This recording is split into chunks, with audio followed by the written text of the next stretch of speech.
Hello and welcome to the show. I'm Martin Willis, your host, and we have a great show for you this evening. I'm actually not here. Well, what I'm saying is this is a pre-recorded show, and I'm not here live. I'm off the grid when this is airing. So anyway, I thought I would put this up and do a pre-record with two great guests. The first one coming up is Kevin Randle's been on the show many times. He's a prolific writer. He's got a book coming out, Levelland, about a 1957 UFO encounter. We're going to be talking about that. In the second half of the show, I invited Albert Wain. Albert was on the show, talked about a very unusual and really credible sighting that he had many years ago. And so I invited him back because in our conversation off air, he told me there's other things that have happened to his family. And I thought his story was really so fascinating that I wanted to ask him more details. So look for that in the second half. So we'll be back live next week as usual. For now, I'm going to bring in my guest. And just one other thing. Thank you so much for supporting the show. I don't know what the blog is going to be this week, but there should be a new blog up there. And if you want to find out what's coming up every week, all you have to do is go to podcastufo.com and sign up on the newsletter on the side, and then you'll know what's going on. So here we go with Kevin. Welcome, Kevin. It's always great to have you on. Well, thank you. Appreciate being here. Yeah. Being there. Yeah. Here. We're not really here, but we're here. So, and I appreciate you accommodating this time that we can record. So you have a great book, but before that, I always say when you come on the show that you are one of the real balanced people out there, and I defer to you when I'm in your work, when I'm looking up something. So many times you have helped me, and you don't even know it, and that's by writing a real balanced blog and about what is happening. I'm going to pull that up right now, your blog, a different perspective. And I just think you not only helping me, you're helping a lot of people just get a real clear perspective about what is happening or what happened, I should say, in a UFO encounter. That a lot of times I will look at something and think, wow, there's really something to that. And then you explain the whole thing and why there wasn't something to that. And so while I have this up here, let's talk about your last blog here. And it's about the cigar UFO sightings, because I have kind of a story on that myself that I'd like to share. But so what initiated you writing that particular blog? I'd come across a number of UFO sightings that had just been recently published. People had talked to me about that dealt with cigar-shaped craft. I noticed a triangular-shaped craft has made quite a comeback. Right. Or not necessarily a comeback in appearance. A lot of the sightings are triangular-shaped objects, and I wonder if there's not some terrestrial explanation for them because they become so prevalent. We know with the B-2 bomber and the F-111, they have a basically triangular shape, and I wondered if the next generation of military aircraft isn't responsible for a great number of the triangular shaped objects. But looking at this, I also noticed that a lot of people are talking about cigar shaped craft, or what now I guess has become Tic Tacs. They're somewhat cigar shaped. So I'd found a number of instances of people reporting cigar shaped craft in the last few months. So I thought I would just provide a little bit of information about that and places where people could go to discover more information about that if that was something that interested them. Right. And also about the car stalling, because I think that's fascinating. We're going to get into that as well as when we talk about your book. But that is a phenomenon. Now, I love, and the second guest on the show, I love to hear stories that I've never heard before, that it's, say, the average person out there, all of a sudden there's a happenstance. Well, our guest Albert happened to listen to my show because he had an interest because he had a UFO sighting. So I love hearing those stories. And I have to tell you of a situation that happened when I was visiting Russia. My ex-girlfriend's father was driving through a pass, and he was describing this, and she was translating. Driving through a pass in Russia, and then we drove out to the pass. Real busy traffic. I don't know how this could have happened the way it did, but it was busy when we were there. Maybe it was a time of day. So he's driving through the pass, and all of a sudden his car stalls, and everyone else's car stalled around him. They all get out, and they're pulling up their hoods. They're off to the side of the road. They're pulling up their hoods, trying to check out what's going on. And just then, this huge cigar-shaped craft floated through the pass. He said he looked up, it had portholes and floated through, and then just really slow, no noise.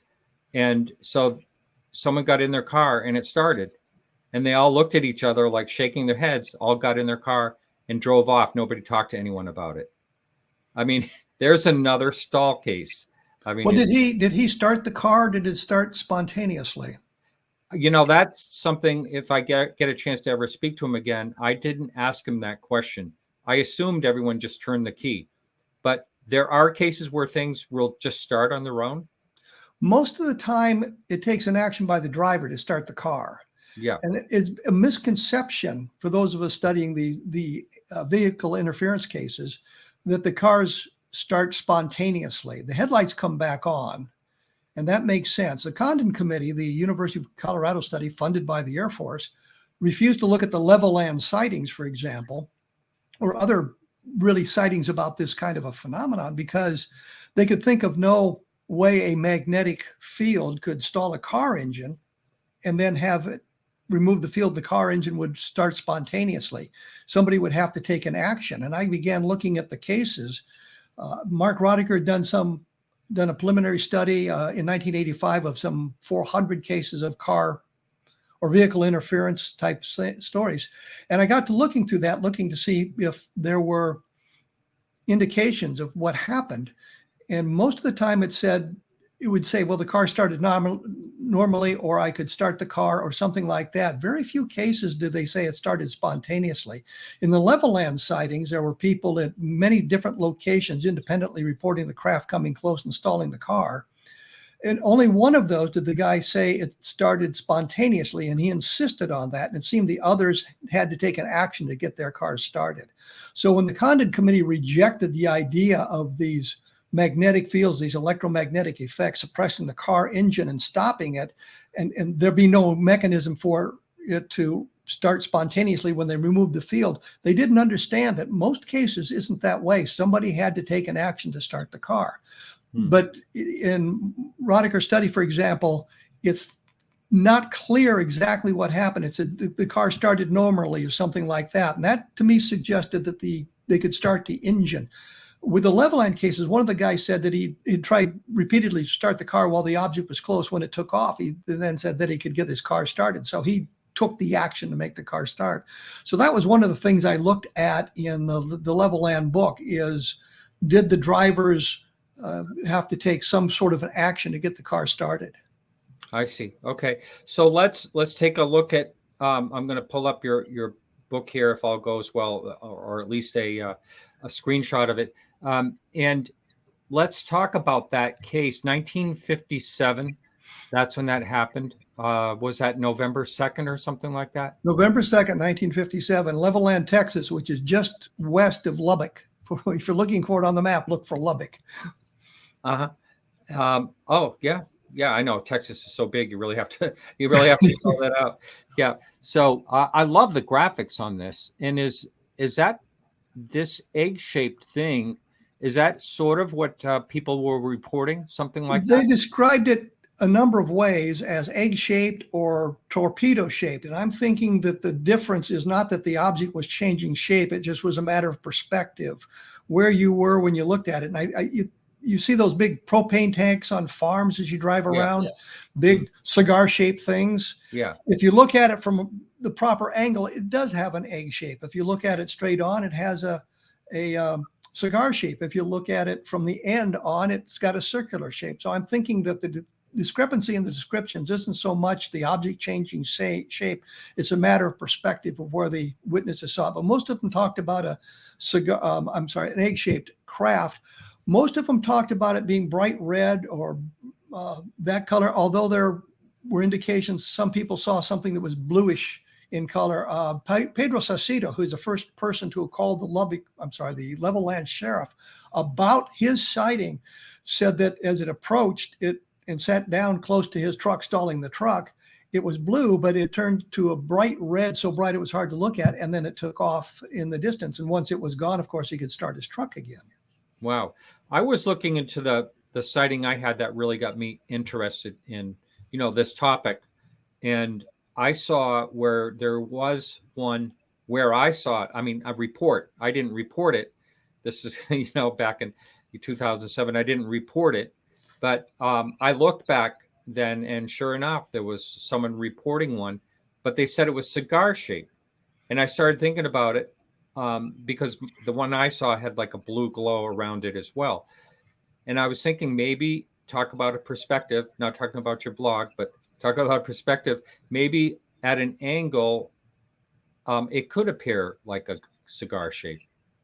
I mean, I have heard that before about discs. Maybe I'm just trying to, glorify the fact that someone else probably saw what I saw, but, the angles do change what you're seeing. There are sightings in which the witness talks about the object changing shape. And again, I think if you've got a disc-shaped object and you see it on edge on, it may look more cigar-shaped than disc-shaped. And if it turns a little bit, then you get a different perspective of what it looks like. So I'm not really sure that we're talking about objects changing shape, but we're talking about the perspective changing and that sort of thing, and people not being aware of how that can influence what they've seen.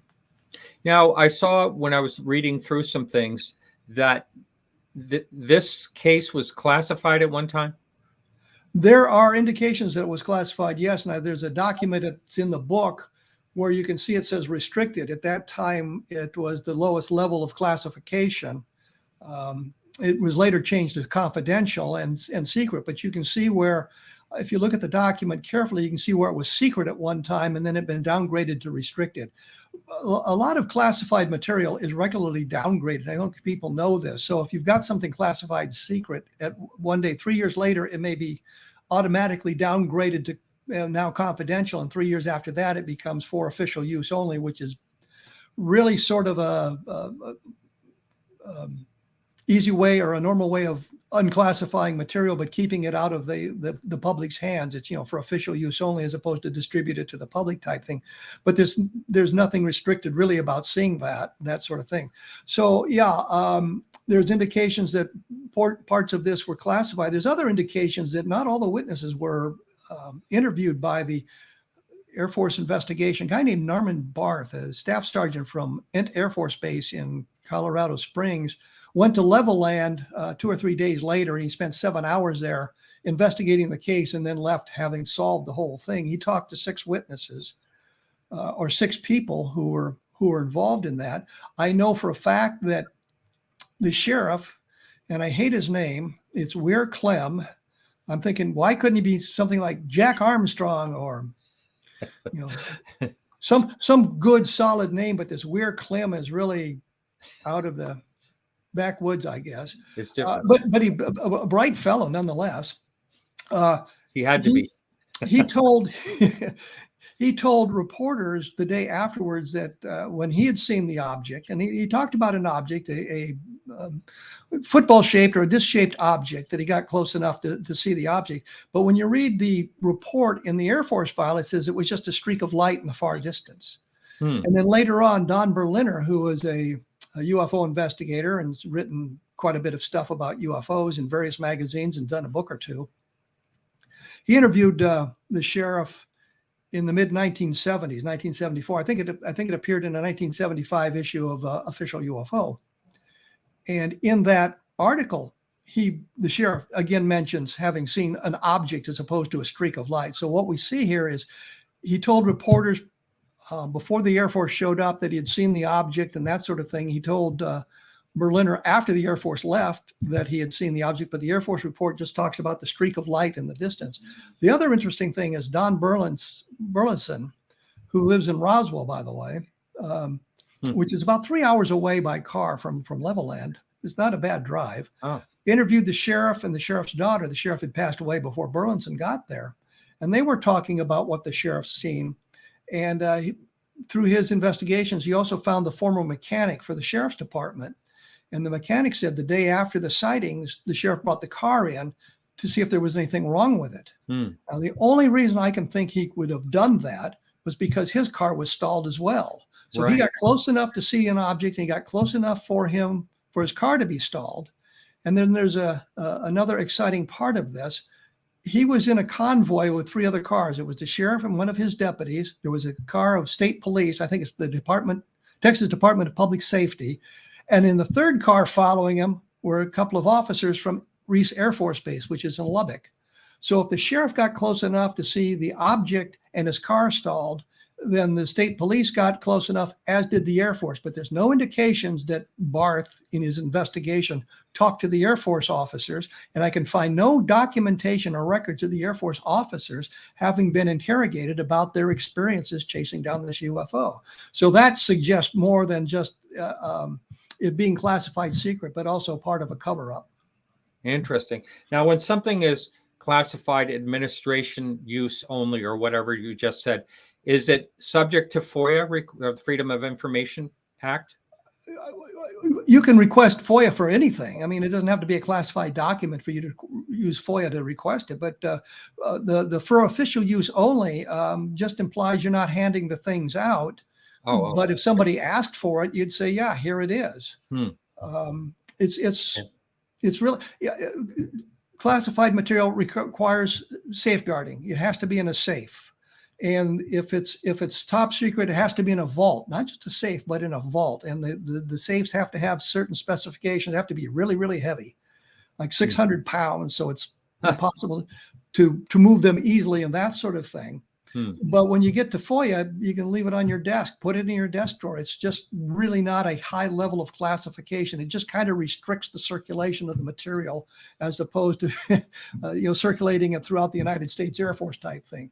But for official use only is just not that highly classified. It's really not a classification per se. I see. So let's go into the case from the very beginning.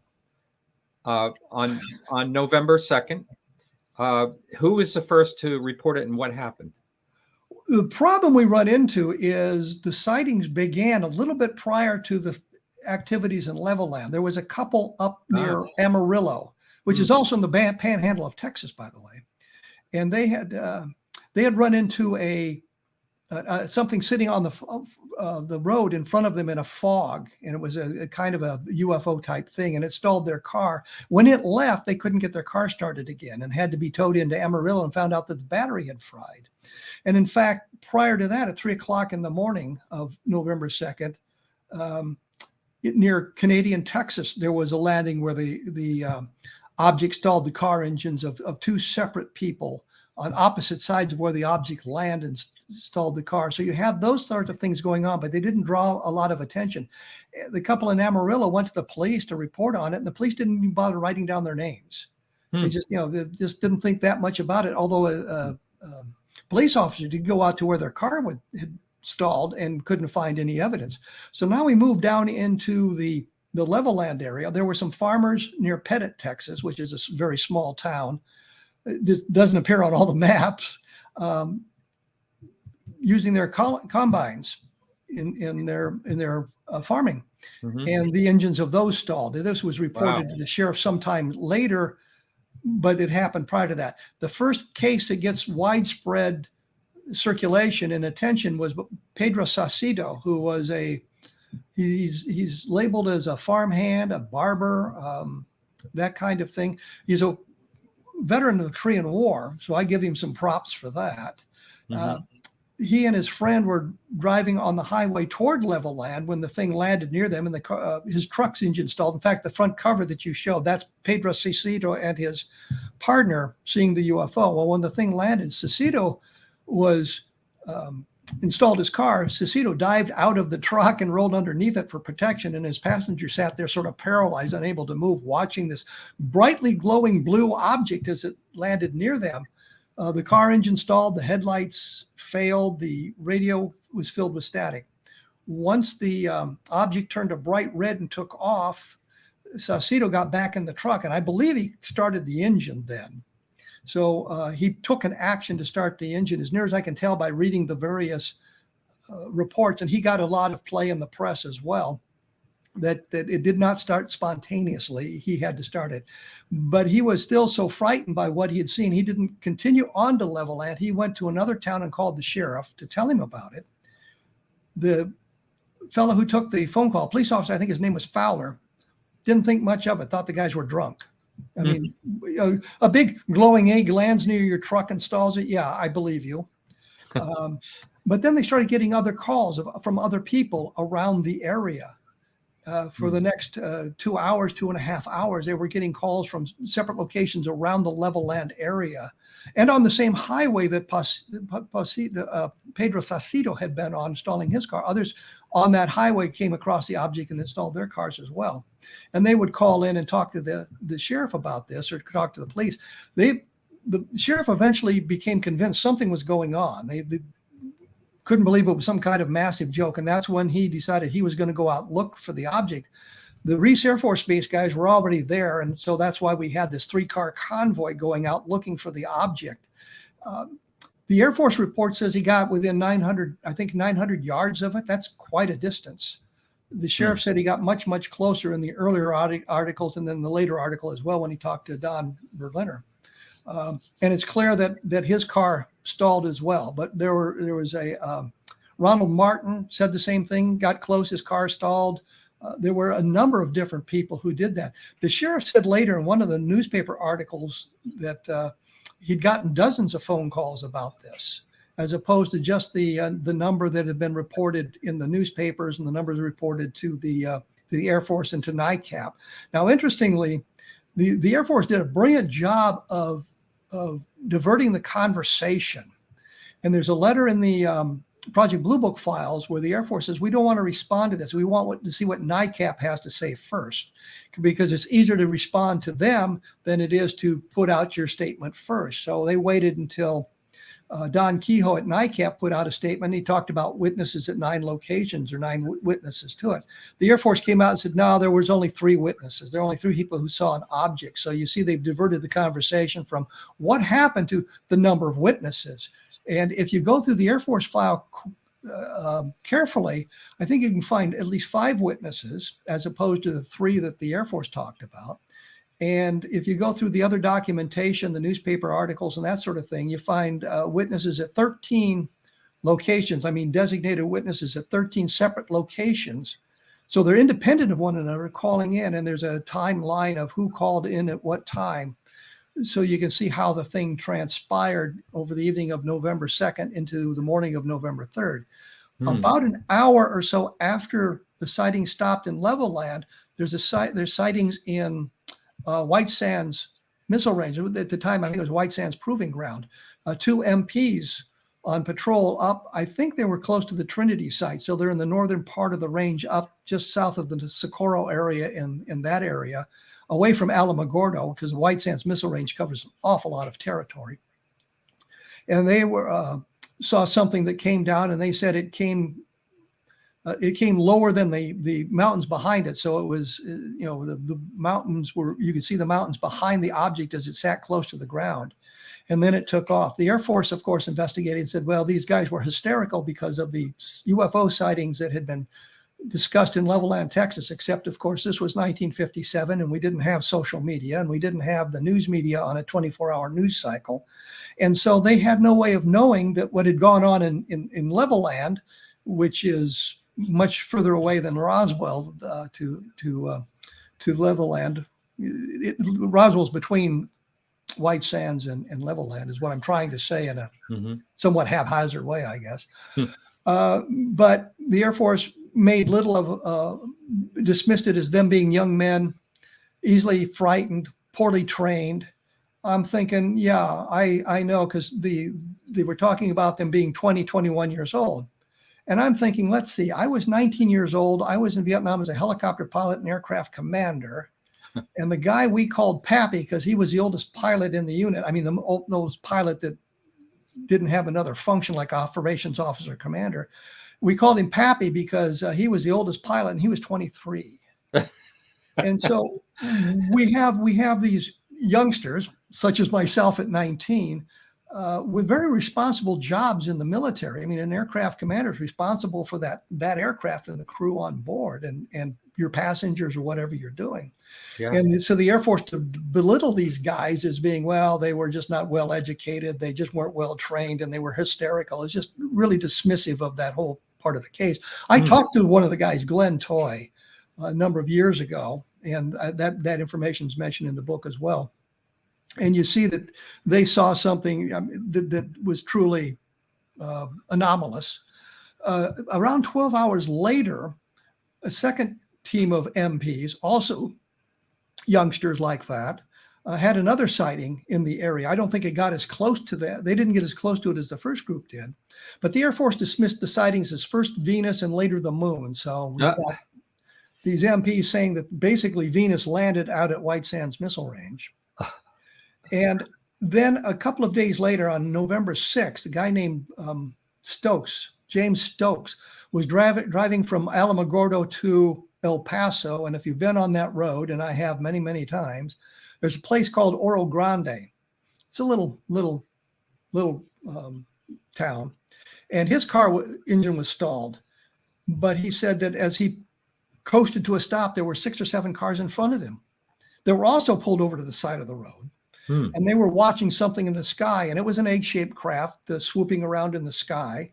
Stokes got some kind of a sunburn from staring at this thing. If you remember Close Encounters of the Third Kind and Richard Dreyfuss getting the sunburn on half his face and his arm, that's James Stokes. That's what happened to him. It was very faint. Coral Lorenzen from the Aerial Phenomena Research Organization. Stokes, of course, lived in Alamogordo, and he knew Jim Lorenzen. So once he got back from El Paso, he called Jim Lorenzen to tell him about the sighting. And both Coral and Jim Lorenzen saw this sunburn effect on his face. The Air Force dismissed his sighting as somebody wanting publicity, and the first thing he did was call the news media. Well, that's really not true. The first thing Stokes did when he got back was call his boss out at Alamogordo, because he was a civilian contractor at Alamogordo, or a consultant, and asked if he could talk about his UFO sighting. And his boss, a major, said, "Go ahead. You didn't happen on Air Force time. We don't care. Talk about it." So he called Jim Lorenzen, who called the radio station in Alamogordo.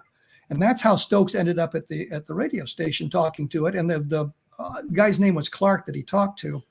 Also saw the sunburn effect. By the time the Air Force got there, involved in the investigation, of course, the sunburn had faded, so there was no big deal about that. But it's this whole group of sightings that took place in a very small, confined area of West Texas and New Mexico, southern New Mexico, on the 2nd and 3rd of November. Stokes was on the 6th.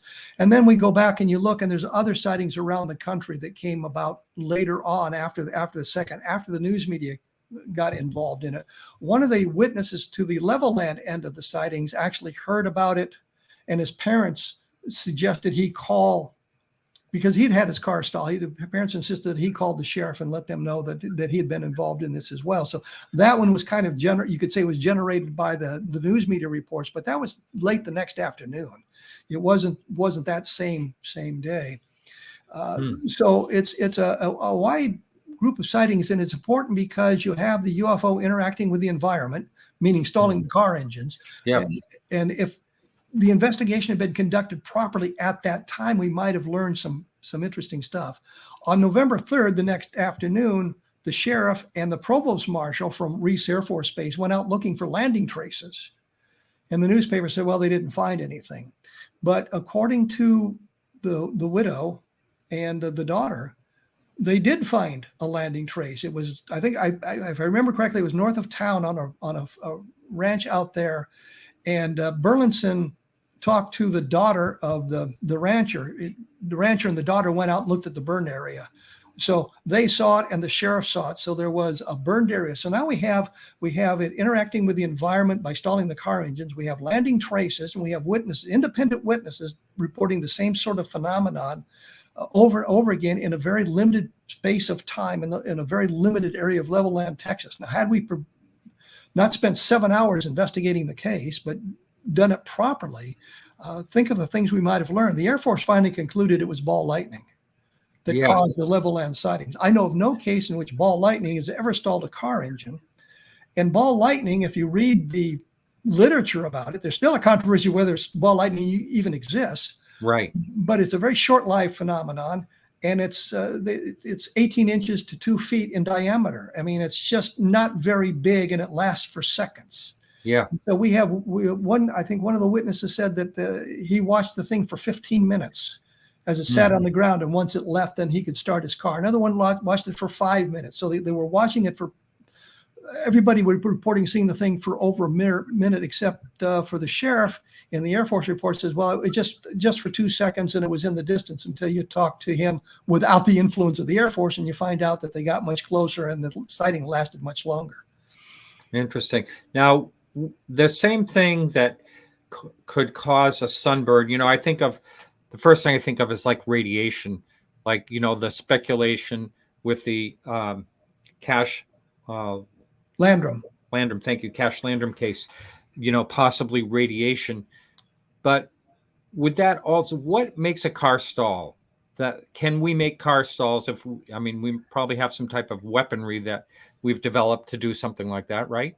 Well, during the Second World War, Japanese tried to invent something, an electromagnetic gun that would stall aircraft engines. So if you could put that in your fighter planes and you could stall the engine of your enemy's fighters, you've got a great advantage over them. Oh, I guess. Yeah. But they could only get it to work within about 5 feet so it didn't work. And there was it generated a field that could kill as well. I think we know the microwave antennas. I know we had a couple of helicopters with microwave antennas, and we were, do not approach this antenna when the aircraft is operating, because you could be burned by the microwave energy. And of course, we all have microwave ovens now, so we understand that. Yeah. There is weaponry, at least an attempt to develop weaponry from this sort of thing. We do know it works. We do know it can suppress engines. The problem with the Condon Committee, they could think of nothing that would cause the engine to spontaneously restart once you remove the electromagnetic field and allow the electrons to flow. The headlights would come on because that's a different thing, but you have to do something to start the engine once you've killed it using the electromagnetic effect. There are reports of people saying their car started spontaneously, and they make a big deal of it. And I said, as I pointed out, one of the guys in the Levelland case just insisted that his car started spontaneously. He took no action to start it. Everybody else seemed to have had to do something to get the car to start. So that was one of the reasons the Condon Committee rejected the idea of this, because they got hung up on this idea that all the cars would restart spontaneously, and they could think of no mechanism where that would happen, no physical mechanism that would allow that. I can't think of anything either, actually, that would actually make a car start again once it was stalled without someone turning the key, over to start. Or rolling downhill and popping the clutch. Yeah, something like that. I mean, it is bizarre, but I have heard of those cases as well, which and who is the one that wrote the book years ago about car stalls? The one that I know of is Mark Rodiger had done the vehicle interference survey that he conducted for the Center for UFO Studies, which was a great assistance in my research. The other thing is there's been a number of sort of ancillary studies done as well. A guy named Eric Hare was collecting stories of compass interference. And you look at the history of this sort of thing, the Kenneth Arnold sighting. Arnold didn't have a problem with this, but a prospector named Fred Johnson, about 15 minutes after Arnold's sighting ended, and he's also in Washington, and these things flew over his site and caused his compass to spin. So that sort of suggests the magnetic effect. There's been a number of cases like that, and I think Eric and I'm not sure it may have been Frank Ridge that was involved in that, but they collected 140, 150 cases of interference with compasses. And I outline a couple of those in the book as well, because we're looking for other aspects of this electromagnetic effect. There's the animals react to it periodically, and it suggests not all UFO sightings have these sort of things manifest themselves, but there are a great number of sightings where animals react to the close approach of the UFO. The car engine stall, the radio stations have been knocked off the air, power failures. And there's 4 cases that we found that kind of cracked me up, where the cars changed color because of the close approach of the UFO. And one of them, and it talk about it in the book, the guy comes home, and I can't remember whether the car was gray and it turned green, or if it was green and turned gray, but he came home after the close approach of the UFO, and his wife says, "Did you buy a new car?" Because the car was a different color.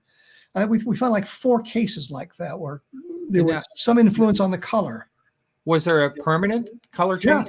Yeah, it was a permanent color change. That would be something, again, it would seem like a radiation or something like that could cause an effect like that. Now they have a car, there's a new car coming out this year that you can actually change the color on.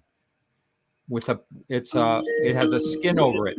So with the push of a button, you can just change the color. Well, and there was a number of paints that came out a number of years ago, and I remember seeing a Mustang that was painted in this really expensive paint, and depending on the lighting and the time of day and everything, it would change color. But it was something that was part of the paint scheme. It was designed to do that. But we've only found a couple of cases where close approach of the UFO causes the paint to change color. But the thing I'd say about the electromagnetic radiation would be electromagnetic radiation. It is a form of radiation, just as light is a form of radiation and heat is a form of radiation. We're not talking about something in the atomic realm that's radioactive, but it is a form of radiation. Yeah. I mean, I could also see if there was a great deal of heat, where he could make something like that happen as well. As far as, I mean, it's just fascinating. But well, that's a problem. You see, we're talking about cases that placed a long time ago, and the problem is, when they were investigated, nobody did ask the right questions, because I know in the cases where the cars change color, I don't know of a deal of heat being applied. And that would have been a quick question. Did you feel a great deal of... Yeah, exactly. Well, you're frozen. I'm not sure what's going on. You're frozen. So while that's happening, hopefully you'll come right back. Heat from this. Yeah. You froze there for a second, Kevin. Not my fault. It's the internet. Well, what can I tell you? Since you're freezing, I'm going to show this here. I just think it's really cool. This is the car that changes color. It's BMW. So they have this new technology. It's some type of skin or something like that. And so I don't know. I like cars, so I like German cars. So I'm just showing this because I think it's another really very interesting thing. And I'm sure people are going to pay a fortune for it. I don't know exactly why, but anyway. Well, if you have enough money, it probably doesn't matter. That's right. Yeah. For the rest of us, it's, wow, I can't afford that. Yeah. Right. But so getting back to what causes a car to stall, electromagnetic. Now, are there reasons why? I mean, I know that if we ever had like an electromagnetic pulse, a real severe one, like from a nuclear warhead going off in our upper atmosphere or something like that, it would just totally knock out anything through a pulse like that. So would a minor pulse temporarily, what knocks out a car temporarily and makes it usable after? That's kind of what I'm getting at. Do you know? I think the electromagnetic pulse you're talking about, and I use the term electromagnetic pulse so that you can realize it's sort of the same thing we've been talking about here, is so overwhelming it fries the electronics in the cars.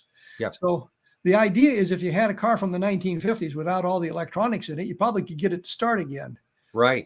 You may have to roll it down the hill and pop the clutch. Yeah. But, and I think that's it. but my impression is the electromagnetic field surrounding these UFOs is limited. It's not really widespread. You have to get pretty close for it to affect your car. So in that respect, it seems to be somewhat of a weaker field. There are cases where, and again, talk about it in the book, a guy got close to one and it distorted the rear window of his car. He had a convertible, so the rear window was sort of plastic and it was distorted, but it also wiped out the cassette tapes he had in his car. Degaussed the tapes, I guess you'd say. Yep. So we do have those kind of effects reported as well. So, but it's always it's limited. It's not every UFO sighting. It's a small minority of the sightings where we get this electromagnetic effect. Yeah. And like I said, I think Rodiger had 485 cases in his book, and it went to 1985, something like that. There's been cases after that, and I outlined a number of those in the book as well that took place after Rodiger had finished his research onto it. So it's an ongoing phenomenon as well. I think Frank Ridge on his Madar network, one of the things they look for is an anomaly in the magnetic fields around what they call the node station. It's a sort of a magnetometer that measures the ambient electromagnetic radiation, and if there's a spike in it, it will trigger an alert on the devices. It has a number of other sensors that picks up other anomalies as well, but that's kind of the thing behind the idea of a UFO detector. It's looking for the electromagnetic fields. You can go on to Amazon and you can buy a commercial version of a UFO detector. I don't know how good they are. I know with the Madar network, and I think their equipment is probably much more sensitive, they get quite a number of false positive. The detector will go off, but there is no corresponding sighting. There are cases where the detector's gone off and there's a corresponding sighting, and those are kind of exciting because you've got another data stream. Yeah. But I think that the fields around the UFOs are pretty well localized. It doesn't spread out over a wide area like an electromagnetic pulse from an atomic weapon would. And I don't think it's nearly as strong as that. So it doesn't necessarily fry the electronics, because if that was true, I think we'd have problems where you'd get up one morning and all your electronics in your house might be fried because of a close approach of a UFO. So, right. Yeah. And I know of no cases. Well, there's one case where there are people who've talked about where the electronics in their house has failed and there's no external explanation for it. And you also hear a lot of times about batteries that are drained, like people, and I don't know if that could even be related in any type of way to any type of magnetic situation. I know definitely when a tape is erased, that's definitely a magnetic situation, but that people have said video cameras of cell phones, the battery completely drained while they're trying to film, or other failures of the camera, the video phone, the cell phone cameras. That was one of the things I've been looking into, and my next report on Coast to Coast may do that or unless something else comes up. But looking at cases where people have tried to video using their cell phones and the camera fails. They'll get audio but no visual. The camera won't turn on. There's all kinds of failures related to the camera. And once the UFO is gone, then the things begin to work properly again. But and that's also true. Remember, we had the couple near Amarillo whose car battery was drained by close approach of the UFO.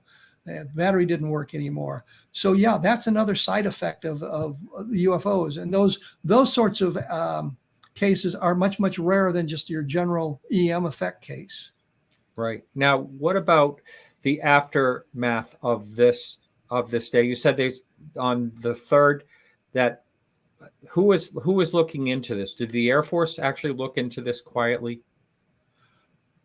I think they looked into it both quietly and noisily. And I say that because, as I mentioned, Norman Barth, who was a staff sergeant, he was part of the 1006th Air Intelligence Service Squadron, and he was based in Colorado Springs, which is basically not all that far from Levelland. And of course, he would have access to Air Force aircraft. So if they had a training flight going to Reese Air Force Base, well, he just hopped on board. So he got down there pretty quick. He spent a total of 7 hours in Levelland. And we don't know who all he talked with. We know he talked to 6 people. We don't know if he talked to anybody else. He disappeared for a number of hours. We don't know where he went. He showed up at the sheriff's office around 11 o'clock in the morning. He talked to the sheriff. He talked to some people. He went away. He came back to the sheriff's office about 2:45 in the afternoon. And that was kind of it. And then he went back and filled out his report, and he had all kinds of excuses. He said, well, the weather was bad. It was drizzly and kind of stormy in the area, but you look at the weather records and that's not true. He said that in that area, there's a lot of oil drilling going on. That's part of the Permian Basin. It runs from West Texas, actually to Roswell, as part of the Permian Basin's big oil field that they periodically tap, and then they turn it off and then they turn it back on. But they would burn off the excess gases, at the top of the oil wells or the cracking facilities. And he said, well, the people were seeing that reflected off the clouds. And I'm thinking, yeah, they've lived there for 20 years. I've never seen that happen. So I'm going to get confused by it. They came up with these excuses, but in the end, they just said, well, it was ball lightning and let it go at that. And that's still the explanation in the official record. So he spent that time doing it. But what bothers me is we've got Air Force officers who were involved. We got Air Force officers. The provost marshal, as I mentioned, was out there with the sheriff the next day looking. We know that there were Air Force officers with the sheriff that night traveling with him, because I found some documentation to support that, but I can find no record of an interrogation of the Air Force officer. So you have to ask yourself, where did that go? If I'm conducting a comprehensive investigation of this sighting, and I know fellow Air Force officers are involved, I'm going to want to talk to them. And exactly. And I'm going to think that their information is going to be much better than the average civilian, right?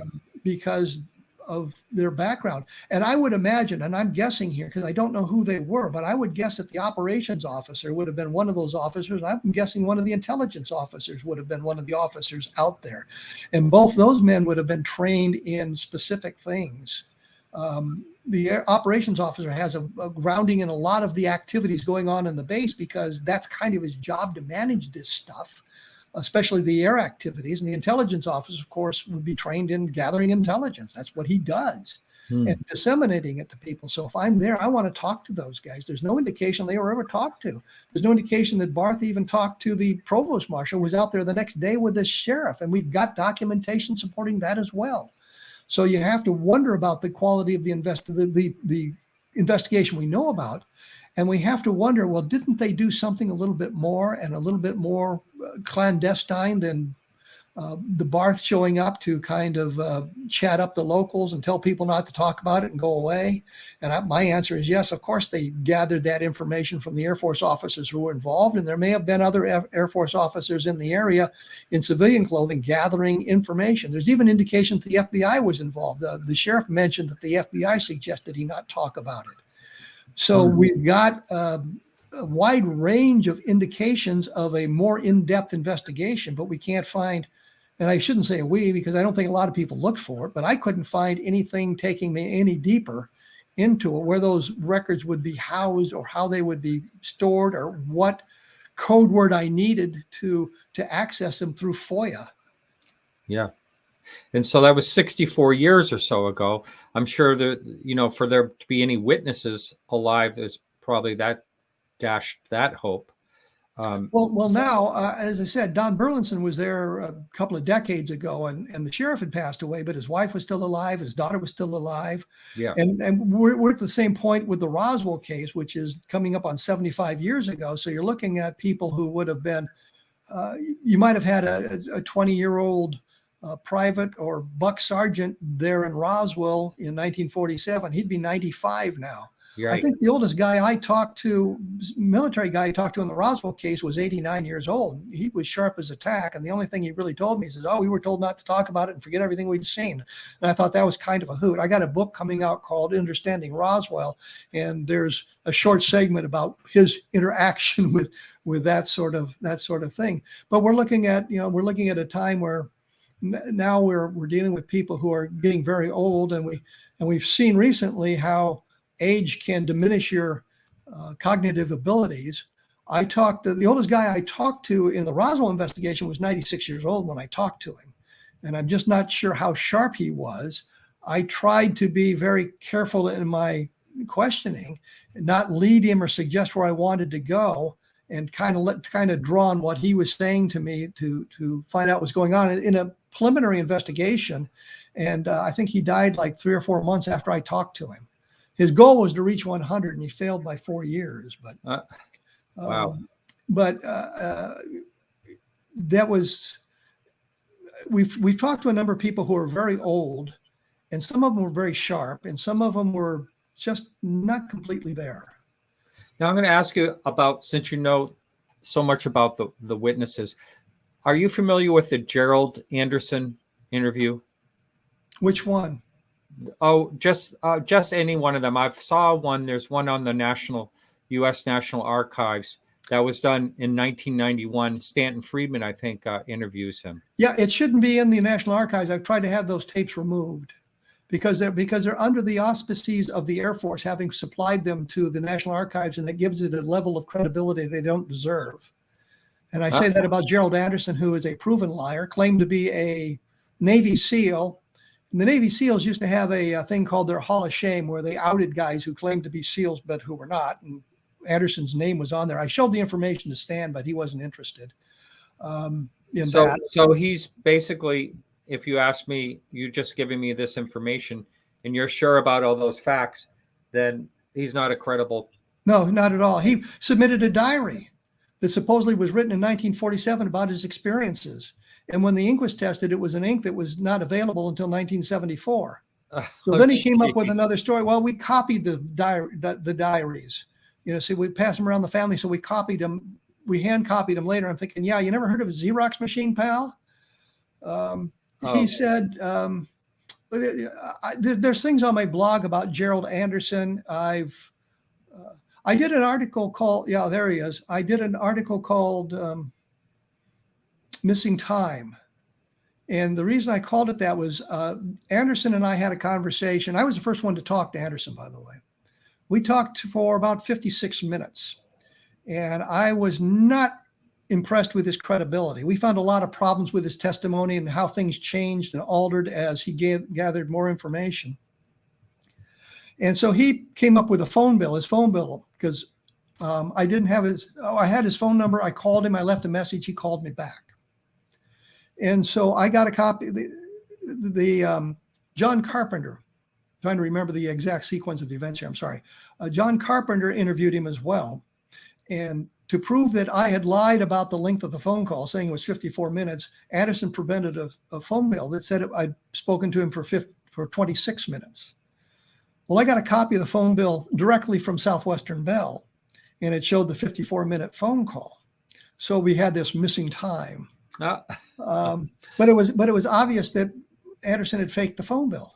I had a copy of the original, and we had the one that he had given to Carpenter, which was clearly faked.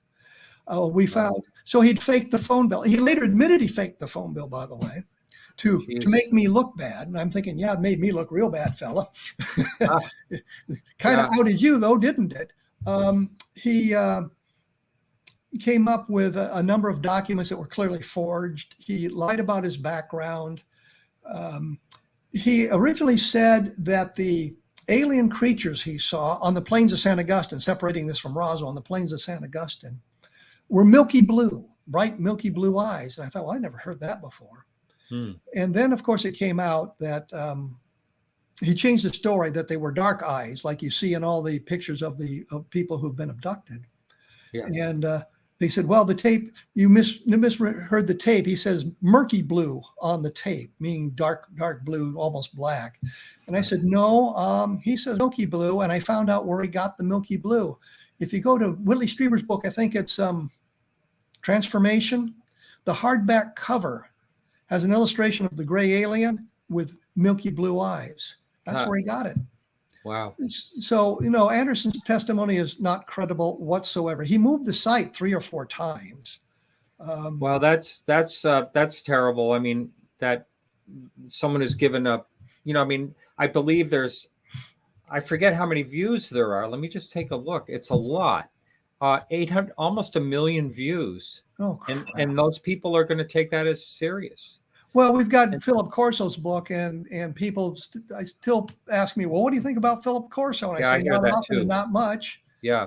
And Unfortunately, and I think it's very important for the listener that takes this topic serious to hear things like this, because I didn't know. When I was first looking into it, I heard about Corso, and I know that woman that works, the Italian woman that works with him. I had her on the show. I had no idea that his story fell apart too. There's so many of them, and what is it that makes people do that? Do they see like someone getting attention, and makes you wonder. well, there's people always want to find themselves in the spotlight, and they come up with ways of doing it. Or people just want to make themselves seem larger than life, I suppose. There was a survey done in the mid 1990s about it's not really an official census, but it was an official survey of things. And they learned that there were 13 million people who claimed to be Vietnam veterans. If you look at the documentation from the Department of Defense, there were like 2.5 million Vietnam veterans, people who actually served in country. Mm-hmm. Well, now we've got 10 million people lying about their service there. Wow. And it goes on and on. Some guys just tell these stories of horrific combat, and you listen to the story and say, "Yeah, I saw that in a movie once." Yeah. And David Rudiak and I got into a big fight over the people lying about being Vietnam veterans. We had a senator, Tom Harkin, and I really shouldn't say bad things about him because I was awarded a Bronze Star Medal for my service in Iraq, and it was presented to me by Tom Harkin as one of his last official acts as a United States senator. But he had on his Senate biography, he'd been a Vietnam veteran, and he wasn't. He had to change it to Vietnam era veteran. So yeah, I could. Yeah, that's something. Well, we're actually wrapping up on time here in just a couple of minutes. So the book is out on Amazon. The link will be down in the show notes. And is that also going to be available like on Kindle and eventually possibly audiobook? Yeah, funny you should say that, because I just talked to the woman just this last week who's going to be doing the reading for the audiobook. So yes, there will be an audiobook. There's a hardback edition as well, which cost $27. And of course, I got one for free, so I was happy with that.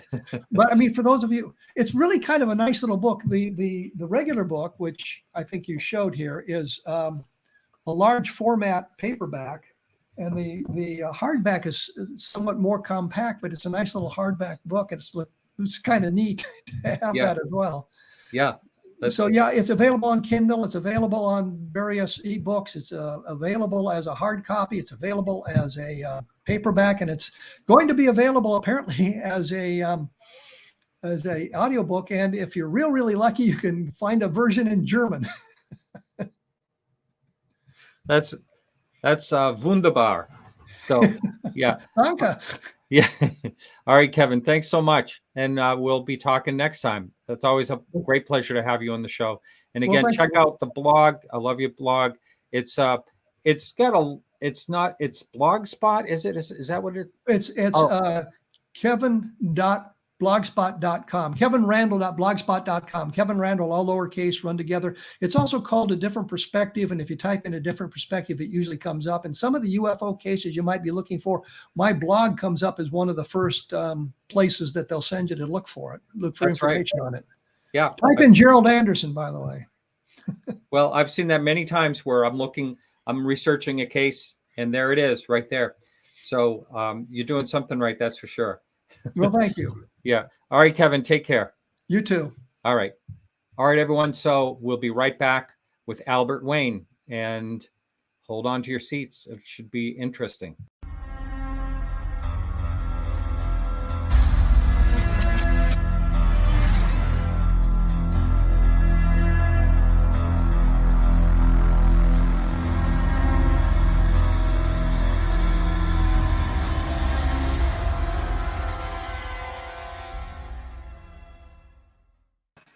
All right, welcome back. I'm excited to have this guest on, Albert Wain, who was on before, and just did a short video of him talking about his experience that was really bizarre. If you haven't seen it, it's really incredible. If you haven't seen the interview, I mean, it's really incredible. And I want to talk more in detail about that. But there are some other things that happened to him and his family. We're going to be talking about all that as well. Albert, welcome. Hello, Martin. Thank you for having me. Yeah, it's great to have you back. And I know you're a very humble and who I consider a credible person, but I want the people watching this video to take a look in the background, because that's one of your paintings. I love your work. Thank you. I love your work. It's beautiful, absolutely beautiful. And that's koi fish, and they look like they're pretty active. And yeah, it's photorealistic. It's very, very nice work. I know, as a painter myself, how much time it must take you to paint a painting like that. It takes a fair while, yeah, a fair bit. Yeah. You peck away at these things. You don't just do them, you know. Well, no, I just do mine. A lot of them I do. It's funny. Sometimes I like the paintings better that I can put out in 15 minutes than I do the ones I spend 4 days on. So there's a lot of truth in that. Sometimes the faster you can see, there's a lot of very quick, very, very fast brush work and palette knife work. That one didn't take me nearly as long as the other one that you were looking at. Yeah. That I sent to you. Well, they're excellent. So, all right, let's talk about you, and you're basically where you grew up, what type of background you had, and all that. But you were 9 years old when you had a sighting. So I guess we should talk about that. Then we'll go into your sighting. I'm going to ask you, more details about it. But let's talk about what happened first when you were 9 years old. Okay, well, it was fairly typical for families back then to sit out on the front porch and be out in the evenings in the summer. We were on a second floor, and there were two balconies on the home, and we were up there. My mother, my father, and my uncle, and they were doing what everybody did back then, or almost everybody. They were smoking cigarettes and having coffee and beer, I believe, if I remember correctly. And there was a tree line across the street from our house, and off in the distance, it was my mother that first noticed there was a very large, what we thought was a star, but it dwarfed any stars that would have been out, and it was all by itself. The sun had just gone down, so it was still around dusk, and so it was way too bright to be a star. And she pointed it out, and it changed colors. Now, it was out there for a fair bit of time. I remember we were staring at this while it changed from light red to orange to blue to a green, a viridian green, sort of just changing color, and it would also grow in size to about the size of a quarter from where we were sitting, down to about the size of maybe a dime, and it would sit there and turn color. Then it would get large again, and it would phase back out again. So I would say that we stared at that for 5 or 6 minutes. It was 10 minutes possibly, and it didn't move. It didn't go up or down, east or west. It just stayed right where it was. And after 10 minutes, let's say, I mean, I was 9, so I don't. Yeah. So after about 10 minutes, we noticed there were two, what we thought at the time, there were two lights, just bright white lights. We thought they were just aircraft, general, like a jetliner or something. And this was quite a ways out there, so it was plausible that they were just jetliners. And one was coming in from the east, and one from the west. And they were, the entire length of the sky apart, but they were as close to us as this object was. They headed straight for this orb, if you will, and we thought for sure that if they didn't change course, they were going to crash, because they were on a perfectly straight trajectory for this orb. And it was when they got to within, from where we were, inches of the orb on both sides. My mother said, "Oh my God, they're going to crash. They're going to hit that thing, whatever it is." They went into it. There was no explosion of any kind, nothing. And as soon as they entered or collided in this orb, a spark fell from the bottom of it. I want to say a spark, but it was like a white light, just a white spark, and it arced slightly and fell down to the ground. Wow. So for another 30 seconds or so, we were sitting there, and this orb continued to change colors. Now the white lights were gone; they had disappeared into this object. And I mean, they just disappeared. You didn't see them come out the other side, or they didn't anything? come back out. They didn't come back out. They just they I guess disappeared. it wasn't jetliners. So, yeah, we ruled that out pretty quickly. Yeah. So it continued to fluctuate in size, and it continued to fluctuate in color, and then it grew very small and very faint, and it just vanished. Wow! It just blipped out of existence. So we sat there for a bit, and my uncle was snapping photographs of this all the while. He was really, yeah, he had his camera with him, and he was taking pictures. But I think you know what I'm going to say about those pictures. They didn't come out. He didn't. According to the photo of the drugstore that we brought the camera to, they were just the film was tainted. It was gray blur. Everything was gray. Yeah. So, but the interesting thing about this was we couldn't have been the only individuals that saw this, because where were you exactly? Where was the place? Massachusetts, southern Massachusetts, down towards the border of Rhode Island. I see. Uh-huh. Yeah. I'm just wondering, is it is there a high population there where a lot of people outside? Yes. Yeah. Mm-hmm. Yeah. It's between North Attleboro is between Boston and Providence, so it's very I know where it is. Continuous. Yeah. Yeah. So within 10 minutes, we could hear, after this object had vanished, we could hear the distant rumblings of engines, and the jet fighters appeared out of the east. And for about 10 or 15 minutes, there were four of them, and they were doing crisscross patterns from about where my house was north, where the object was, and I mean they were doing like checker. They would turn, come back, checkerboard patterns. So somebody or someone or some group of individuals had to have seen the same thing and called Otis Air Force Base, which is our guess, is where they came out. Mm-hmm. So we weren't the only ones that we didn't call, but somebody had to have called, or they picked it up on radar or something. Right. Yeah. So that was that. That's that story. That's the. Had you ever heard of did anyone else ever talk about it that you were aware of? No. I know you were young, but I mean, did the adults try to do anything about it?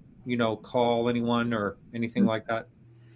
No, I think they just lit another cigarette and broke open the beer.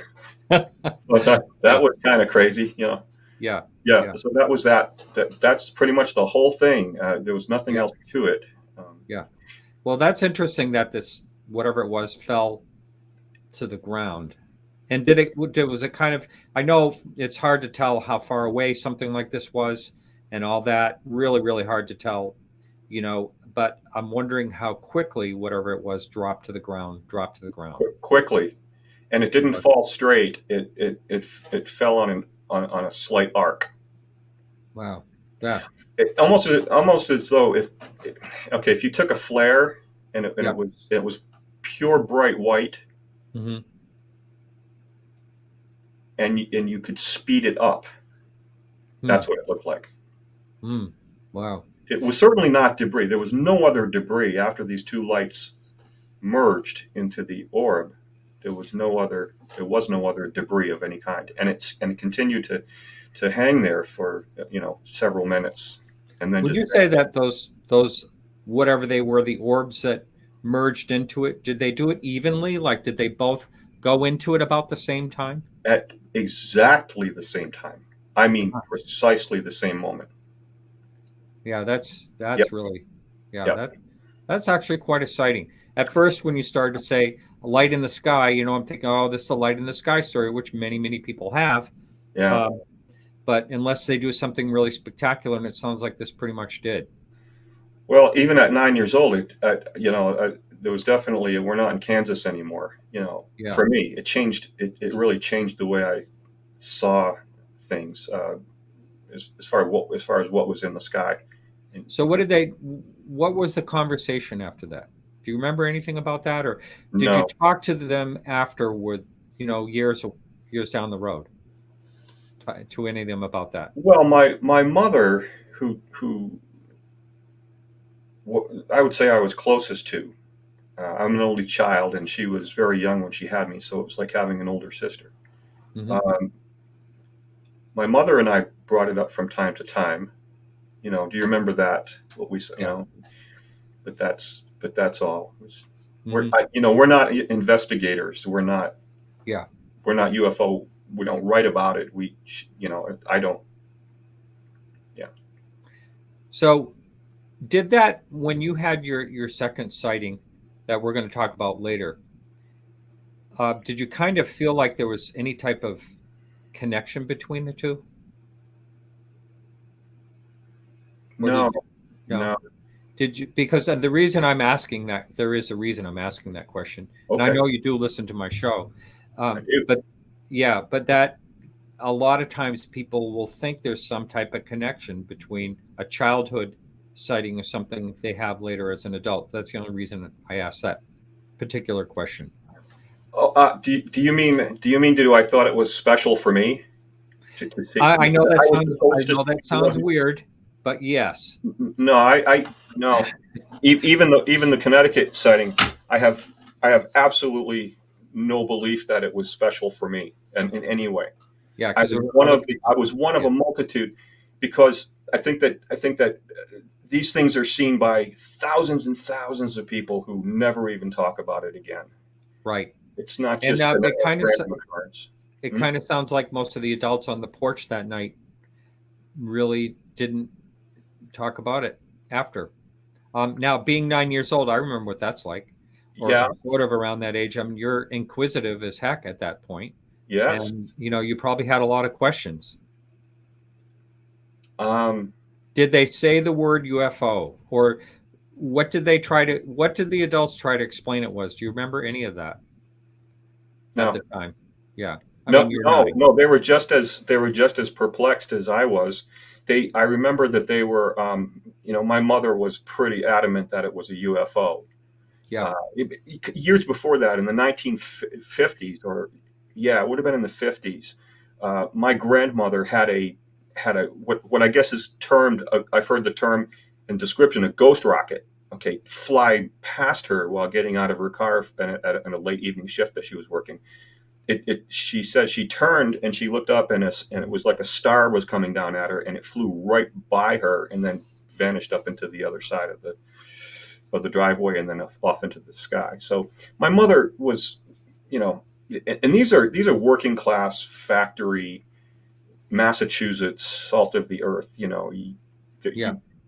It is what it is, and it's nothing more. But when she said, "Yeah, this rocket flew past me," and it was in the 50s that happened. So Now my mother, that wasn't the sighting that we're going to talk about with your mother and your grandmother. No, that's no, a and whole other one. that one for me personally is the most compelling and the most interesting sighting. Okay, well, let's finish this one Sure. first. So, I mean, the ghost rockets were known in 1946, and if anyone wants to look at, they were mostly in Sweden. I believe that's where they were. Or was it Switzerland? I always get the two mixed up. Right. One Yeah. of them made its way over to Plainville, Massachusetts, though. I want you to know that. Yeah, but just for the person that wants to do the research, Yeah. the ghost rockets were known to have no wings. I don't believe they talked much about known propulsion, and I guess it was Finland is where they were going back in 1946. There's only one picture that someone actually took with one going over, and they've never been explained. I'm going to put the picture up here. They've never been explained, but they certainly did one thing very peculiar, and that is they were known to land in lakes. And there was some research on the lakes. On a particular lake, there's the only known image of one, I suppose, but they were known to land in lakes, and they never found one. When they go to the bottom of the lake, they never found one. And they have this, not just 1946 is when a lot of it happened, but there was a later one all the way back in the 1980s where a very similar thing, and it went into a lake again. So it's bizarre. But all that being said, I don't think, that sounds really interesting. And I'm sure you gave all the detail that you know about that. Yeah, that's it. Yeah, go ahead. No, just that I was tying that into my mother being really adamant that what we were seeing was a UFO, because she had no context, nor did my father or uncle. We had no context to place that in, because as far as we were concerned, we were watching two aircraft crash. Yeah. And they just went into the orbit and then didn't come out the other side. And then that spark fell. So we had no context to wrap our heads around on that. Yeah. So just one more thing about that particular one. Would you say it was a perfectly straight trajectory, that those two orbs, and they were coming in at exactly the same time? And was it like steady, or were they all over the place? No, it was like watching a jetliner in the distance flying across the horizon line. It was just there was a slight arc, of course, because of the shape of the Earth, and they were like this. Oops. Boom. It wasn't straight like this. It was they arced up from the horizon, both sides. Yeah. And entered the orb. Wow. Okay. So let's hear about your grandmothers and mothers, to get your mother together with your grandmother. Yeah. So just to let you know, my mom passed away about 3 weeks ago. Oh, I'm so sorry to hear that. Thank you. I traveled back there to be with her to Massachusetts and talked to her about it again. Wow. Yeah, I asked her. I said, "Mom, are these to your memory? Is this your recollection?" Excuse me, I have fur or something, some kind. And she said, "Yep, that's exactly. Yeah, that's what happened." But so I was around 15 years old or so, and let me see if I can. My mom worked. A little bit of background first. My mother worked at a state school. She worked the 11 p.m. to 7 a.m. shift. Mm-hmm. So this is the same house that we had the other sighting. She would go downstairs. My grandparents lived downstairs. Mm-hmm. She would go down through my grandmother's kitchen. This was my father's mother. Mm-hmm. She would go through her kitchen. My grandmother let her out and watched to make sure she got into her car safely. Mm-hmm. And she would close the door, lock it, and go to bed herself. This was their ritual every night. Mm-hmm. Well, this particular evening, she walked. They did that. My mother stepped outside onto the back deck, and something caught her attention.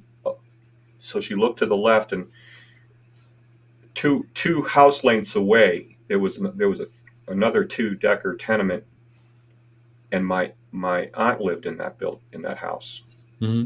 and a cousin. Okay, and my mother saw, sitting in the air behind the house, something that she said was the size of a small airliner, mm-hmm. Just sitting there. By this time, my grandmother had closed the door. Okay, the door was still open, but she was stepping back to close the door after my mom got in the car. Mm-hmm. My mother turned back and looked in the kitchen and signaled to my grandmother to come out and take a look at this. And when she did, when my grandmother stepped to the door, she looked over my mother's shoulder and she threw the door shut and passed out on the kitchen floor. She passed out? Passed out, leaving my mother standing outside with the door closed and locked. Oh my God. My mother turned around, and she said within arm's length was the front of this object, and it was now sitting behind her. And it had, the way she describes it, it had two very large, she called them eyes, but what I think, because she said they were hazy, foggy white. What I believe they were portals. Okay, she said. So can we just stop here for a second? Yeah, absolutely. Because I want to get this right. I want everyone to understand. So your grandmother looks out. Possibly this thing was coming toward them because your mother was facing toward the door. She's signaling her to come out, and all of a sudden this object is within arm's length and not moving, and not even moving. It was behind the other house. Now I'm going to guesstimate that it was 100 yards away, 75 yards, 100 yards. Mm-hmm. She saw it sitting behind the house. She turned and said, Blanche, come here for a minute. And by the time my grandmother stepped around the door and got in front of my mother, it had already parked itself behind our house. It was sitting behind my mother, behind the deck of the house. So she didn't see it move there. It was just there. It was there 1 second, and then the next second it was sitting behind her.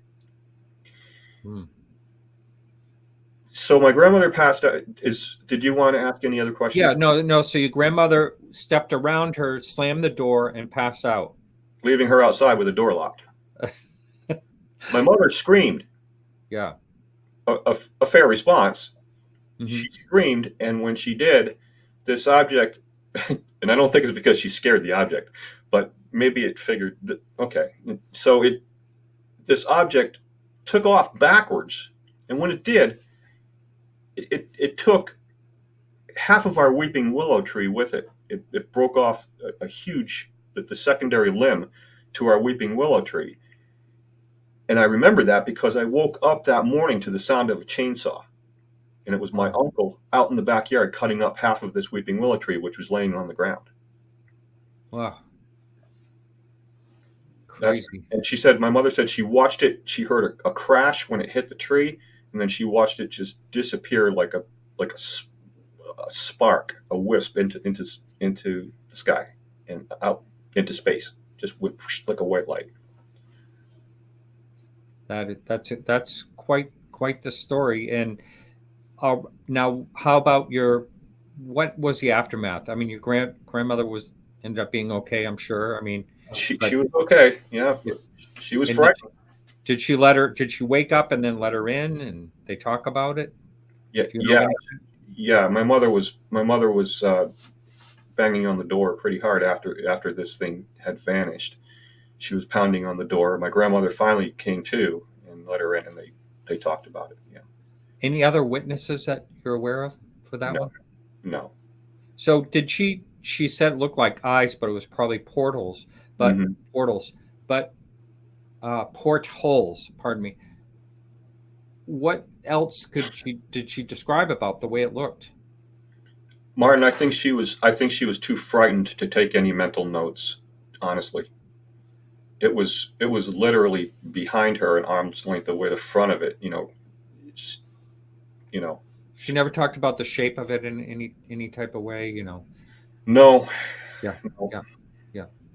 Wow. Yeah. That's a bizarre one. And for this thing to blink and be right there, and then, it's an interesting story. And did she talk about it a lot? I mean, did you know right away when you were 15? Oh, I knew the day. Oh, after. Yeah, because of the chainsaw. Yeah. Yeah. Wow. That's quite interesting for one family to have all these different things. I guess. Yeah. Yeah, I guess it is. Yeah. All right. Well, now I'd like to talk about the one we've already talked about Okay. and get into that in more detail. So I know a lot of people, I mean, it's like almost 9,000 views on this video on this channel here where you discuss this one particular case that happened. But let's go from the beginning. You're on your way. You leave Massachusetts. You're on your way driving to Long Island. I forget the club you were trying to get to. Studio 54. That's right, Studio 54. You're on your way there. And what time of year was this? It would have been late summer, fall possibly. I don't recall the exact. I should have taken better notes, but I didn't. Yeah. And, I thought about a couple of things. You're on the I-95 corridor. You're heading south toward Long Island. Mm-hmm. And then if you would, I'll just ask you the questions as we land on a couple of different parts of this. But if you would, just let's hear that story one more time again. Oh, okay. Yeah. Let's see. Okay, so we're a few miles out from the Mystic, Connecticut off-ramp. Yeah, hang on just 1 minute. I'm sorry. Sure. Yeah. Can you you said you were about 17, if I remember right. So approximately what year was this? 17 and a half. Yeah. 1978, 79. Yeah. You're asking me to think quickly, and I'm not good at that. I have to sit down with a pencil. No, I do remember I had a 67 Thunderbird. Ooh, nice. Yep, with a Pioneer Super Tuner deck. So yeah, it was a great machine. Anyway, we're going. My girlfriend and I are heading down I-95, and it was. I'd say that the sun had set maybe 30 minutes prior to that. It was very windy. You could see the clouds briskly moving across the horizon. You could see the moonlight in the background. The clouds were really briskly rushing along. And as I said before, it off to our left, heading back towards Providence. It looked like any jetliner coming through the clouds. And when it finally broke through the clouds, it seemed much larger than a jetliner, and I thought that it was too low to be flying. To be honest with you, I thought if that plane is going to Green State Airport, it's way too low by this time to get there, because it looked like a jetliner that was almost ready to land.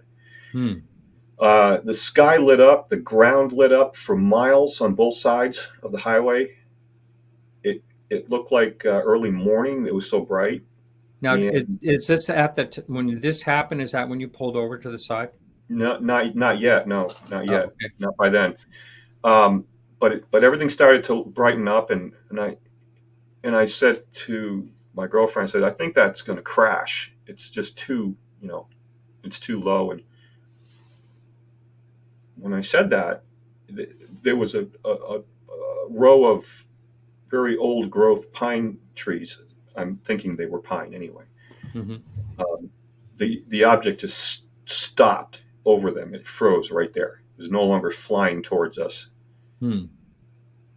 And as we approached it, you could see the tops of the trees literally bending over in different directions. Like there was an enormous downdraft of some kind, or something forcing the tops of the trees down as it just sat there. There were no blinking lights. This was another thing I think I forgot to mention. There were no blinking lights on this. But it was bright. Something was very bright. It was very bright. Yeah. I remember looking off to the left and right, and I could see the fields on both sides all the way until they vanished into the horizon, on both sides of the highway. It was that bright. I'm not going to say it was daylight. It wasn't 12 noon, but it was bright enough to see all of the trees in the fields and some details in the distance. So at this point, we're still traveling towards it, because now I'm really curious what's going on here. And as other cars started to pull over, I decided that that's what we would do too. And we were probably a quarter of a mile now from it, maybe a little bit less. So is it forward of you? Yes, it was forward and it was on the opposite side of the northbound highway. So to the left. To the left, yeah. Mm-hmm. So we pulled over along with the other cars in front of us, and we sat there briefly looking at this. And as I said before, the next thing. Well, let me describe a little bit more about the craft. So the craft was shaped sort of like the center of a compass. It had 4 points, 4 long arms coming off. It had a segmented undersection. It was like a solid bottom, and then above that there was a row of lights of amber, sort of yellowish orange portal type lights. And above that was the classic dome, but not round, sort of almost squared off a little bit. Okay, almost pyramidal, if you will, but flat, and then tapered down. At the ends of the 4 arms, there were white balls attached by what looked like a metal rod. Now I'm thinking now that the only way that I really saw that was during the second half of the encounter, which was when we were sitting there looking at it. The next thing I remember, was that we were then looking up through the windshield of the vehicle at the underside of the. So it blinked, another blinking thing right over you. It just boom. Didn't see it. Did you say, was this thing so big that it was over other cars as well that were pulled over? It was enormous. It was bigger than any jetliner. Certainly, it was huge. Yeah. Now let me ask you this, because I know you're an artist, and we're making you weird already. No, we're pre-recording. Is there a way you can do a drawing of this and send it to me, and I will put it in the show notes? Any type of sketch. You don't have to be. I know how your paintings are perfection, but just what you can remember. I tried to do a painting of it, and I threw it away. It was like, no, that's not it. Okay. Well, if it's too difficult, I understand. No, I can try to knock something out quickly, just to. Yeah. I'm a terrible draftsman. I'm terrible at sketching, and I know you're supposed to be a great sketcher to be a great painter, but I just work better with paint. Yeah, I'm exactly the same way. So I know exactly what you're talking about. Yeah. But yeah. Well, I'll do something. The second one will be better, I promise. So it was okay. So you want me to continue? Yeah. So this thing was directly overhead you. Well, it wasn't directly. It was out the window. It was a little bit, but it was certainly upon us, if you will. It was very close, off to the right. Now it was on the other side of the highway, and that's when we were able to see more detail. These lights being attached by like a rod. Now, when you're talking about this thing being over to the left, was there anyone on the northbound side that you saw pulled over? I didn't see them pulling over. Interesting. I saw them just moving away. Yeah. Maybe that was what they wanted to do. Yeah. Okay, so getting back to this thing is over. You're looking up through your windshield at it. Mm-hmm. And that row of portals that we saw a few heads and shoulders that up in there, and if you will, I can't remember how many. There could have been a lot of them, but I only focused on a few in the middle, towards the center. Now, did you see any like sign of movement of any kind, or just like silhouettes? Just silhouettes. Mm-hmm. Yeah, just silhouettes. And can you describe it at all? What you were, the shapes, was it like a human type shape? Yeah, just human, human basic face and shoulders. I would have said humanoid-ish. Mm-hmm. Um, not, there. I'm not going to associate that with was it diamond shaped, and did they have big eyes? And all I can say is there was just a silhouette of individuals. I don't know any more than that, like any detail of what they looked like from that distance too. I guess you could maybe put a chimpanzee up in there, and it would look like a person behind a fogged out sort of glass. Mm-hmm. Mm-hmm. If it has a head and shoulders, you're going to say, "Oh, that's a person. That's an individual." Yeah. Yeah. So you're looking up at it. Do they appear to be like? I mean, I'm trying to picture the windows.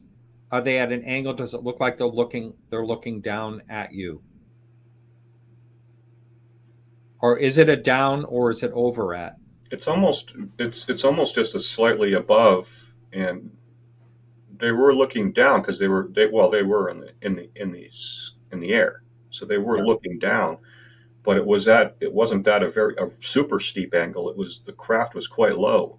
I see. Mm-hmm. Yeah. And so what happens through this whole thing, and can you also have an idea of how long this whole thing has happened so far, time wise? Was this a minute, 2 minutes, 3 minutes? Up to this point, Yeah. um, 3 minutes is fair. I think Mm-hmm. 3 or 4 minutes, maybe. Yeah. Yeah. Um, so at this time, I looked over. My girlfriend was just sort of staring straight ahead. We weren't talking. We're looking up at this, and that's when I heard in my head, "Don't be afraid. We're just here to observe you or look at you. We're just looking at you." Hmm. I drove away that evening, and the next day and then the days after, I felt like it was a tour bus, if that makes any Huh. sense. Yeah. It felt like a tour. We were being observed by a tour bus, Hmm. Hmm. as opposed to being a scientific exploration of Yeah. those curious little creatures running around in that blue marble. I don't feel like they were there to probe us in any way or get into any more detail other than, "Hey, these are cool. Look at those." Hmm.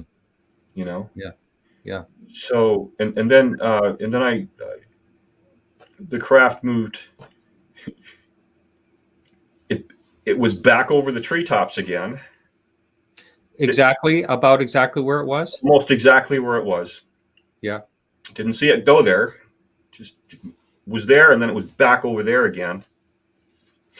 And that's when it just started to sort of drift slowly to from my vantage point to the left across the treetops, and then started heading back in a backwards trajectory till it started getting smaller and smaller, and then at one point it just went whoosh, gone. It just accelerated out of view, and it was nighttime again. The daylight was night. It was nighttime, gone. Wow. That the daylight thing is really something else. It is, because I racked my brains trying to figure out where all of that light came from, because it wasn't blinding light. The balls of light on the ends of the craft were sort of soft. They were like soft white light bulbs. Like spheres. Yeah. Yeah, I still don't know. Well, the moon was out that night. In all fairness, the moon was out, and then, but it still got too bright, in my opinion, Hmm. Hmm. for the object to have thrown that much light in all those directions all at once. It just seems Yeah. seems unattainable for us, anyway. Yeah. So now, let's see what happens after. So the object goes away. Yeah. This is my favorite part of the story. Yeah. Yeah. I guess it was the galactic ice cream truck. So, so as you know, it got dark again, and everybody started picking up speed off of the breakdown lane. And I looked over at my girlfriend and I said, "It's going to be all right. We'll get an ice cream." Mm. So we headed another mile or two. I'm guessing could have been 3. I don't know. And the exit came up to get off at Mystic, and every car in front of me took the exit. Every single car. Said, okay, you know, I guess that could happen. And we get off the exit, and right across the street on the opposite side of the highway, if I remember properly, there was a Howard and Johnson's, and every single car went to Howard and Johnson's.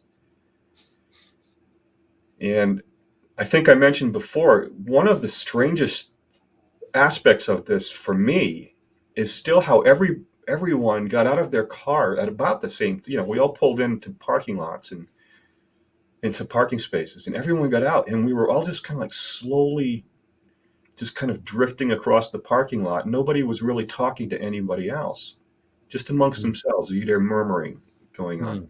I don't think anybody really wanted to talk about it.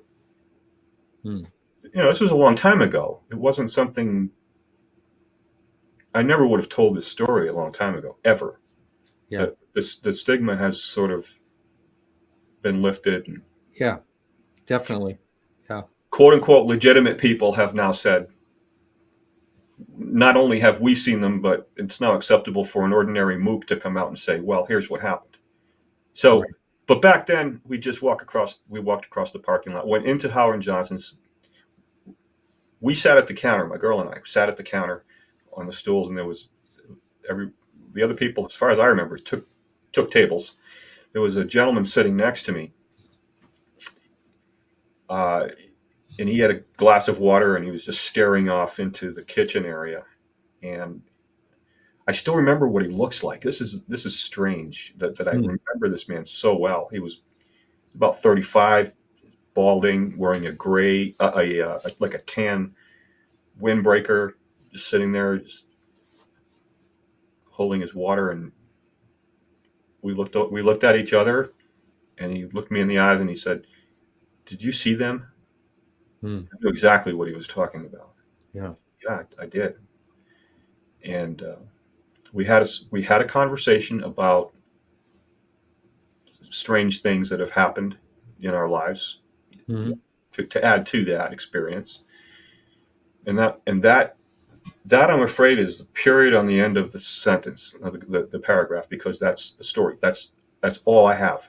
Yeah, but it's well, there's always the personal aftermath, but it is too bad that you did not at the time, who would have ever thought of this, but want to talk to all the people that came into the Howard Johnsons and, share the story. What did you see? And did you see what I saw? And, and all that. When this guy that you sat next to, he didn't go into any more detail or anything else about it. Just, did you see them? And that was it. Well, we talked a little bit about what we saw. Yeah. But then we went off onto tangents, other subjects, regarding the other rabbit holes that we had been down. And yeah. So, yeah. So, all right, your personal aftermath, your girlfriend and you, did you two talk about it? Or was this one of these things where I think I remember you saying something about you spoke to your brother or something? Her brother, the day. Brother. Yeah. Well, the next day we told her brother, and then I've told maybe a dozen people in 40 something years. Yeah. And at the time you told her brother, and did he think you both were nuts, or? Yep. He did. Yeah. Certifiable. Yeah. And how about other times you said you've told this story a dozen times over the years. What's your experience been like? Are the people that know you, they must believe you. Yeah, well, yeah, or either that or they're being polite. Yeah. Yeah. You can't believe these things. Yeah. There is always a shadow of a doubt. Yeah. It doesn't matter who's telling the story. I listen to Commander Fravor, and I listen to. It doesn't matter who's telling the story. If you didn't have the experience yourself and sense it in the only way each one of us can, you can't believe it 100%. We're just Yeah. we're wired that way. Yeah. Yeah. How about your girlfriend and you? Did you talk about it much afterward? No, we No. didn't even. No, I don't even remember speaking with her about it on the way back from Long Island that night. Yeah. Which is another thing that's not unusual. A lot of people will say that they go through this real traumatic encounter and then they go to bed and not talk about it. There are things like that you It, hear it, that's happen. exactly the way it happened. That's why you asked me about the encounter when I was 9, and I saw it with my family. We didn't talk about. My mother was insistent that it was a UFO, but we didn't talk about it. The next day came, and the day after, we just went about our lives and did what we did. Nobody brought it up anymore. So this is only a few years after your mother had that unusual thing happen to her. Did you talk to her right away about this? Because you were about 15 then, you're about 17 now. I think I told her about it, but I honestly can't tell you with 100%, conviction that I sat down and had a discussion with her about it. We've just always known. My mother and I, we've just always known that that this is going on, that it's much. It's a very mysterious subject, and we just never sat down and scratched our heads and said, "Gee, I wonder what's going on here." We just always accepted that it is. Yeah, yeah. Well, it's a fantastic story. I loved hearing you, tell it again. It's there's no, a lot of times people say, well, they didn't tell the same story twice, but it's basically the same story with just a couple of added questions that I had. And I'm trying to remember. I think I might have asked you this, but there was you didn't notice any like time difference or anything like that. No, but if I know, when did we get back versus when we left? Did I chart out the miles, try to configure Yeah. what? But I would like to, and I know that's not why I'm here for you today. But when you say time difference, I just want to throw in my 2 cents. Yeah. If I could. Yeah. That regardless of what this is, what these objects are, what they're not, it's apparent to me that they are in absolute and complete control of the narrative. Yes. Whatever their objectives are. Yeah. We only see what they want us to. Yes. When they want us to. Yeah. And they control the set. Mm-hmm. But beyond that, apparently they control time and space, or at least the way we perceive it. Mm-hmm. Mm-hmm. Because I don't have any other explanation for it being here and then being here. Or my mother sees it here, a second later, it's behind her. Hmm. So, yeah, with to elaborate on that, there's never a sonic boom. This happens all the time. no. There's not any, like, say that thing showed up right next to your mother. She never felt a breeze, or like any type of object that would move that fast would be, knocking the shutters off the house, type of thing. Nothing, right? Right. And no noise. There was no noise with your mother, right? Or was there? No, there was no noise, no sound at all. Yeah. Yeah. So, the question is, are they living organisms, or are they robots that have been assembled, or androids to fly these objects, to explore? I can't imagine anything surviving the kind of speeds that Yeah. I mean, even for us, the only life form that has ever prospered at all in space, not prospered, but survived, have been reptiles. All the experiments that have been done with every life form that they can get their hands on to circle the planet in their controlled laboratories. Only reptiles have been able to endure the length of time and space without cell degeneration. Hmm. Yeah, but you might have a point. There's a number of people that think that there's some type of time dilation, space-time dilation, perhaps how they travel, of how they're able to, maybe there's something in physics we haven't figured out that they have, that they can do this type of thing with. But it's a fascinating idea and something that keeps me really, interested in this topic. One other question: would you ever consider doing any type of regression on the whole thing to see if there's hypnotic regression, to see if there's anything you may recover that you kind of tucked away and not aware of?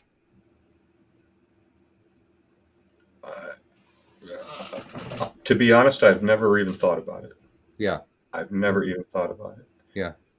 Well, I'm not trusting of a lot of things, Martin. yeah.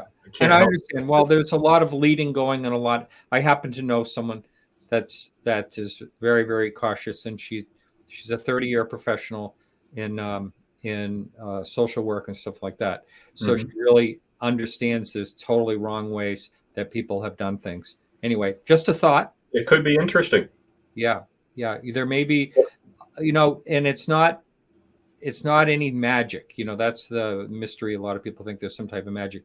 No, it just helps you relax and helps you like understand more of something you may have pushed away a little. That's all, but anyway, Albert, it's been really amazing. I think this was a really good idea to have you on, and I really appreciate I consider you a very credible witness, and I really and I love your artwork too. Thank you, Martin. Thank Yeah. you very much for having me. I'm honored to be here. Thank you. Yeah. All right. So you take care, and I'll talk to you soon. Okay, you too. Thank you. Thank you.